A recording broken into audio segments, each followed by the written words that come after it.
స్వాగతం నేను మీ Sai Kiran. Welcome back to our channel. ఆటొచ్చుడు ఐఏఎస్ పిల్లలుగా పుట్టి నువ్వు నీ తమ్ముడు చేసిన కృత్యాల్లో నువ్వెవడో నాకు తెలిసింది అంతవరకు. వీడు వార్నింగ్లు ఇస్తాడు వార్నింగ్లు. ఏమైతుందా నీతో నువ్వు వార్నింగ్ ఇస్తావు? మళ్ళీ వీడియో డిలీట్ చేశాడు ఏడియోడు. కట్ చేస్తే ఇటు చూడు. నువ్వు ఒక అమ్మకి అబ్బకి పుట్టుంటే ముందు నాతో పెట్టుకొని తర్వాత నా ఫ్యామిలీ జోలికి రా. కాదు కూడా అనుకుంటే ఓకే, కానీ ఒక అమ్మకి అబ్బకి పుట్టుంటే అయిందా బాయిందా? అందుకే అంటారా పంది ఇగి తింటే పందిని తింటారు మనుషులు.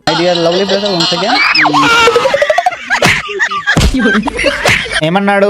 ఒక అమ్మకి అబ్బకి పుట్టుంటే ముందు నాతో పెట్టుకొని తర్వాత నా ఫ్యామిలీ జోలికి వెళ్ళు. బట్ ఈడు ఆడంగోడు కదా, ఫ్యామిలీలో జోలికి వెళ్తాడు. అప్పుడంటే వదిలేశారు, ఒక కాజ్ ఉంది కాబట్టి. ఇప్పుడు నీ కాజే కరెక్ట్ లేదు కాబట్టి నిన్ను వదలరా. ఫస్ట్ నిన్ను అందరు వేసుకుంటారు. సెకండ్, నువ్వు ఎక్కడున్నావో దొరికి పట్టుకొని ఇండియాకి వస్తారు. థర్డ్, నీకు చెక్కేస్తారు. అందుకే వీడియో స్టార్ట్ చేయక ముందే నీకు ఒక మంచి సలహా ఇస్తున్నారా. ఎక్స్ట్రీమ్ వెళ్ళకు, సారీ చెప్పేసి బిందువులకి అండ్ సనాతని పీపుల్ కి ఎస్పెషల్లీ. నువ్వు అక్కడే తప్పు చేసినావు, అందుకే ఇంత పైకి వెళ్తుంది టాపిక్. నువ్వు రాంగ్ అవుతున్నావు. వాళ్ళకి ఎక్స్ట్రీమ్లీ సారీ అని కాళ్ళు మొక్కి ఇట్లా చేతులు పట్టుకొని ఇట్లా మొక్కేసి పోయి ప్రసాదం తీసుకొని గుడికి వెళ్ళి గంట కొట్టి బొట్టు పెట్టుకొని ఇక నేను అజ్ఞాతంలోకి వెళ్ళిపోతున్నా అని చెప్పి 2 నెలలు సైలెంట్ గా వీడియోలన్నీ బంద్ చేసుకొని ఏదో ఒక పని చేసి సైలెంట్ గా ఉండు. తర్వాత మొత్తం చల్లబడిపోతుంది. లేదు నాకు తీటు ఉంది నేను పెట్టుకుంటా అంటే ఇక దున్నుకుందాం దా.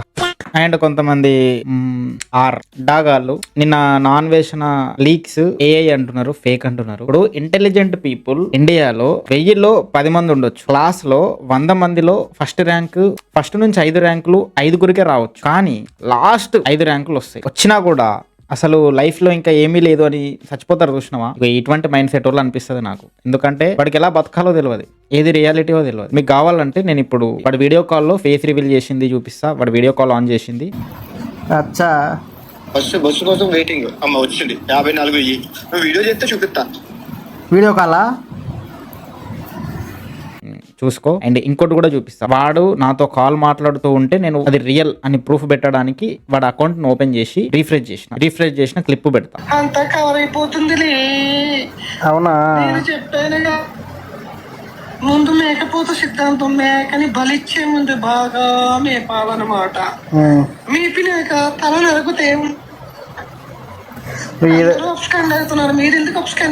ఇది చూసిన తర్వాత కూడా నువ్వు ఫేక్ అంటే నువ్వు నా దగ్గరికి రా. నా సెకండ్ అకౌంట్ లో వాడితో చాటింగ్లు ఉంటాయి. వాడు ఇప్పుడు నన్ను బ్లాక్ చేసి అది కూడా చూపిస్తా. అయినా కూడా మీరు నమ్మలేదనుకో, మిమ్మల్ని ఏమంటారో మీకు తెలుసురా. ట్రైన్ లో గాజులు వేసుకొని తిరిగేటోళ్ళు కాదు వాళ్ళు. ధైర్యంగా ఉంటారు, వాళ్ళు కట్టరు ఉంటారు, వాళ్ళ ధర్మం మీద వాళ్ళకి ప్రేమ ఉంటుంది. వాళ్ళలో వాళ్ళు కూడా తెలివైన వాళ్ళు ఉంటారు.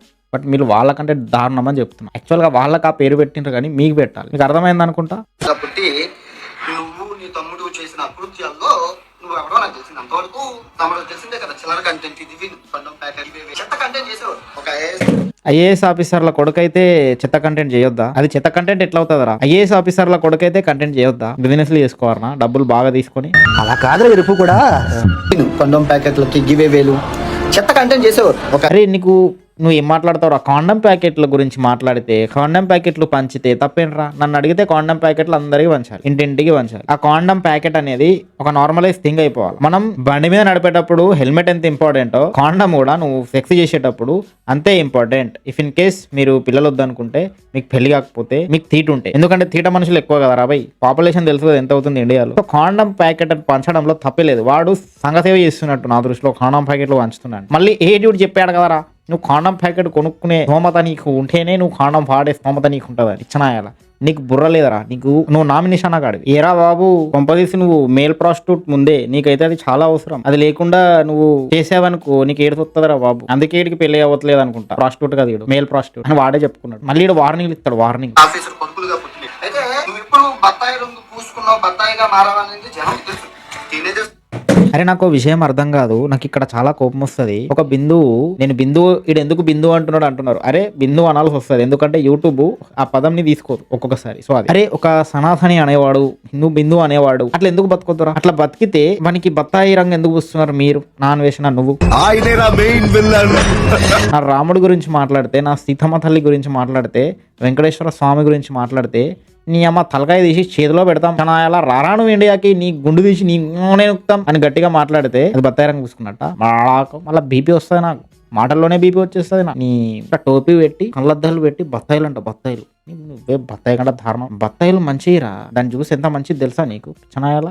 ఇంకో మెయిన్ థింగ్ ఏంటంటే, ఒక వీడు హనుమంతుని మీద విష్ణుమూర్తి కల్లోకి వచ్చి రాముడి మీద ఒట్లన్నీ వేస్తాడు, బట్ జీసస్ మీద ఒట్టేయాడు. మీకు ఆల్రెడీ నా ప్రీవియస్ వీడియోలో ఒక లీక్ లో చూపెట్టిన అది గట్టి ప్రూఫ్ వీడు క్రిస్టియన్ అని చెప్పడానికి. సో వీడు ఎప్పుడూ జీసస్ మీద ఒట్టేయడు, జీసస్ ముందర కథలు పడాడు, చర్చ్ ముందర కథలు పడాడు. కాబట్టి వీడు ఒక క్రిస్టియన్ కాబట్టే హిందువుని బత్తాయిలు అంటుండేడు. లేకపోతే ఒక నిజమైన హిందువు ఎప్పటికీ ఒక సనాతనిన బతికే ఒక పర్సన్ ని వాని ధర్మాన్ని వాడు పాటించి వాడి ధర్మం జోలికి వస్తే నరికేస్తా అని చెప్పే పర్సన్ ని బత్తాయి అన్నాడు. ఫస్ట్ ఆఫ్ ఆల్ వాడికి ఆ ఫీలింగ్ ఉంటే వాడు నిజంగా హిందూ అయితే వాడు బత్తాయి అన్నాడు అనడానికి ఇష్టపడు. Note my point. ఓకే, వీడు హిందూ కాదు, అందుకే బత్తాయి అంటున్నాడు. సైడ్ బాబుని తీసి సాఫ్ట్ గా మాట్లాడితే శోభన్ బాబు అనుకున్నావా? ఆయనేరా మెయిన్ విల్లన్.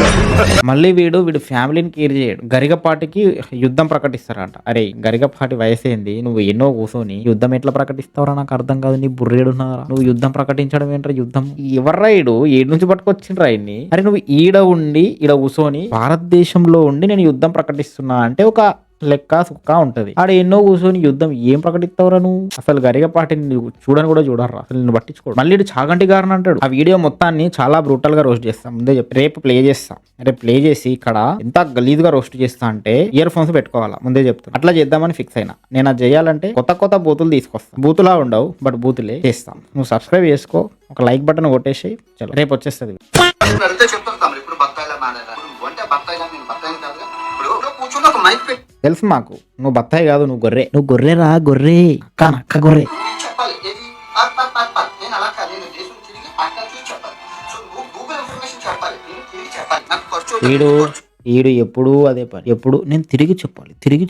నీ అమ్మ అంగి నీ చూసుకో ఎట్లా ఉన్నది దాని పక్క కలర్ ఉన్నది, ఎట్లున్నది ఏం కదా చూసి చెప్పు. అమ్మ గూగుల్లో చూసినా కూడా ఎట్లుంటో చెప్తుంది. చాలా ఏం దిమాగరా అనేది. ఇదో బతుక చెప్పండి. అండ్ నీకు స్క్రిప్ట్ రైటింగ్ కి వాడు ఎవడో ఇస్తాడు, వాడు చెప్తుంటే చెప్పాలి. నీకు ఒక టీము గేము అమ్ము చాలా ఉంది. నాకు అలా సింగిల్ టేక్ రోజుకి ఈయనకి రిపోర్ట్లు కొట్టించడానికి ఉంటది టీము. 15 వీడియోలు సింగిల్ టేక్ చెప్పేస్తాను. 24 గంటలు నాన్ స్టాప్ గా 128 దేశాలు తిరిగింది చెప్పేస్తాను. నాది సింగిల్ టేక్. నీ మిర్రర్ని నీ చెడ్డి నువ్వే ఇప్పి డబ్బు కట్టుకో. నీ అమ్మ super star Krishna, senior NTR నేను సింగిల్ టేక్ అని వాళ్ళే చెప్పుకోవాలి. నీ అమ్మ ఇడి చెప్పుకుంటాడు అంటే అంత నటిస్తాడు ఇటు, గుర్తుపెట్టుకో. ద ఫ్రంట్ బెదిజ క్రొకడైల్ ఫెస్టివల్ ఆ వీడియో తీసేస్తే 2026 నీకు శ్రీరామ రక్ష. ఓకే, శ్రీరామ రక్ష అట. శ్రీరామ్ అరే నువ్వు పేర్లు, అరే నువ్వు ఇండియాకి రా. ఒకళ్ళు ఉంచితే 2026 చరబి బాకీ. ఇది వార్నింగ్ అనుకుంటావా, స్వీట్ వార్నింగ్ అనుకుంటున్నావా? అది నీ చూస్తే నాకు నా కోతి మాత వస్తుంది. నీ ఇప్పుడు ఈ కోతిని తీసుకుందాం. కోతిని తీసుకొని ఏంట్రా బెదిరిస్తున్నావు నువ్వు? ఈ నాన్ వేషన్ అనుకో, ఏరా బెదిరిస్తున్నాడు భయ్యా. ఈడు బెదిరిస్తే ఇక భయపడ. ఎవరికిరా భయపడ? మహా అయితే నువ్వు ఏం చేస్తావురా? అమ్మని తిడతావు, అక్కని తిడతావు, చెల్లిని తిడతావు, నాన్నని తిడతావు, ఏదో 2-3 ఎడిట్లు వేసుకుంటావు, ఏదో ఒకటి సృష్టిస్తావు. మహా అయితే అంతకన్నా నువ్వు పీగేది ఏముందరా? పీగేది ఏంట్రా నువ్వు? ఇంట్లో కూర్చొని బుక్లో 2 చార్జ్ చెప్పేసి సోదైపోతారు. మనం తిరిగింది కానీ చెప్తాం నేను ఉక్కలేను. అరే నువ్వు ఒక మేల్ ప్రాస్టిట్యూట్ అని నువ్వే చెప్పేవరా నాకు. తిరిగేది ఎందుకు? నువ్వు ప్రాస్టిట్యూట్లను బట్టి తిరగడానికి తిరుగుతావు. పొద్దున్న లేస్తే ఇక దీన్ని ఎడుపుతావు. పిచ్చి పీక్స్ చూడబోతున్నా. డబ్బుల కోసం బత్తాయి పూసుకుంది చాలా చాలా చాలా చెప్పాను. తెలిసిందే కదా, డబ్బుల కోసం బత్తాయి. నువ్వు కూడా గొర్రె రంగు పూసుకున్నావు కదా డబ్బుల కోసం. నేను కూడా అంటా ఈడు క్రిస్టియను, వీడికి డబ్బులు వస్తున్నాయి ఎక్కడి నుంచో అందుకే ఈడు కూడా గొర్రె రంగు పూసుకో అని నేను కూడా అంటారా బరాబర్. గాల్లో మాటలు మాట్లాడడానికి ఎవరికైనా వస్తాయి.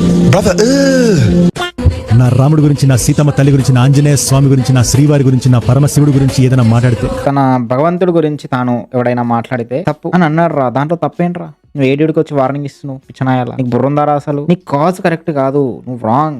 నీ కాజ్ కరెక్ట్ కాదరా. నీ గొర్రె బిడ్డ అనే ముసుగులో నీ యేసు ప్రభువు నీకు కరెక్ట్ ఏమో, కానీ పక్కోడికి కూడా భగవంతుడు ఉంటాడు. ఆ కాజ్ నువ్వు ఫైట్ చేసే ఫైట్ కరెక్ట్ కాదరా. ఎర్రిపువా తెలుసుకో. నువ్వు ఇదంతా డబ్బు కోసం చేస్తున్నావు, రీచ్ కోసం చేస్తున్నావు కానీ చెక్ చేస్తారు. ఎన్ని జియో బ్యాన్ చేసి పడేస్తారా? మీకు టైం పర్మిట్ చేసినప్పుడు హైదరాబాద్ పోలీసులు మీరు ఒక్క ప్రెస్ మీట్ పెట్టండి. ఎలా అయితే ఇదే ఐబొమ్మ రవి కేసులో సింగిల్ అనే సినిమాకి పైరసీ జరిగిందని చెప్పినప్పుడు ఎలా అయితే సివి ఆనంద్ గారు ప్రెస్ మీట్ పెట్టారో, సో హైదరాబాద్ తెలంగాణ పోలీసులు మీరు ప్రెస్ మీట్ పెట్టండి. మీరు హిందువులే కదా, మీరు భగవంతుని మొక్కుతారు కదా, నిజంగా మీకు మనస్ఫూర్తిగా భక్తి ఉంటే, మీ పిల్లల భవిష్యత్తు బాగుండాలి అని మీరు కోరుకుంటే ఖచ్చితంగా మీరు ప్రెస్ మీట్ పెట్టండి. ప్రతి ఒక్క హిందువు సనాతని గుళ్ళకెళ్ళే ప్రతి ఒక్కడు దీనిపైన రియాక్ట్ అవ్వాలి. ఎందుకంటే వాడు మన గుళ్ళనే అన్నాడు కాబట్టి. అండ్ గుళ్ళకెళ్ళే చర్చిలకు కూడా, మసీదులకు కూడా వెళ్ళే పోలీసులు కావచ్చు, మీకు కష్టం వచ్చినప్పుడు మేము నిలబడతాం కాబట్టి మీ దేవుణ్ణే అంటే, సో మా భగవంతుని అన్నప్పుడు మీరు కూడా ఆలోచించి సెక్యులర్ భావంతో అందరూ సమానమే అన్న భావంతో ఇక ప్రెస్ మీట్ పెడితే బాగుంటది, వాడిని తీసుకొచ్చి ఇక డొక్కలో వేస్తే ఇంకా బాగుంటది, మంచి పేరు కూడా వస్తుంది. సో అది చేస్తారని కోరుకుంటున్నా, బట్ చెయ్యరు. ఎందుకంటే వాళ్ళకి నిజంగా భక్తి ఉందా లేదా డబ్బు మీద మూజ్ ఉందా అనేది మీరు నాకు కమెంట్ లో చెప్పండి. వీడియో అయితే ఇది మామ. ఈ వీడియో కనుక మీకు నచ్చినట్టయితే గుళ్ళు గోపురాలు కేవలం మొక్కడానికి కోరికల కోసమే నాకు ఒక్కొక్కసారి అనిపిస్తుంది, బట్ మనం అట్లా కాదు. సో ఇక్కడ దాకా వచ్చిన అంటే సబ్స్క్రైబ్ చేసుకో. వీడియో కనుక నచ్చినట్టయితే లైక్ చేసి కమెంట్ చేయండి, ఫ్రెండ్స్ కూడా షేర్, సోషల్ రియాలిటీ చెప్పు. నెక్స్ట్ వీడియో అయితే చాలా ఫన్నీగా ఉంటుంది, గుర్తుపెట్టుకో.